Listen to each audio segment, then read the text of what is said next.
Bonjour à tous, nous voici au pied de la lettre. Aujourd'hui, le paradoxe. Quand on sait faire une chose, on la fait. Et quand on ne sait pas la faire, on l'enseigne.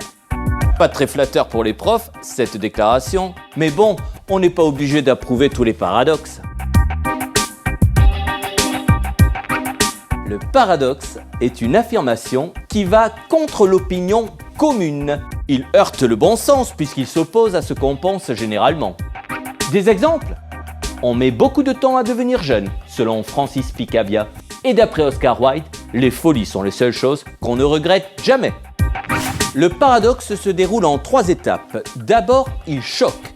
Ensuite, il fait réfléchir. Et s'il les réussit, il parvient à convaincre. Je vous laisse méditer ce très beau paradoxe de Saint-Augustin. Le bonheur, c'est de désirer ce qu'on a. Le paradoxe stimule la réflexion. Il démontre que la vérité avec un grand V n'existe pas, surtout lorsqu'on affirme, comme Paul Valéry, « Je ne suis pas toujours de mon avis ».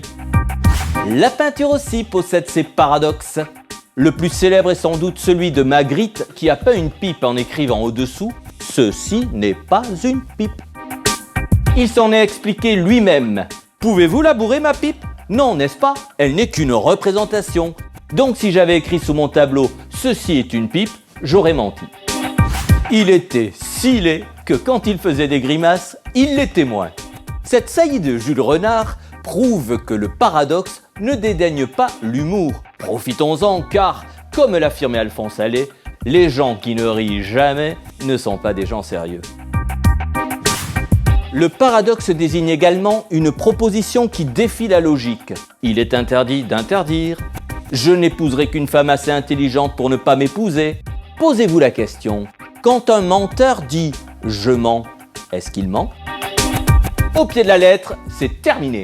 Et je ne vais pas m'éterniser car, comme le disait Kafka, repris par Woody Allen, l'éternité c'est long, surtout vers la fin.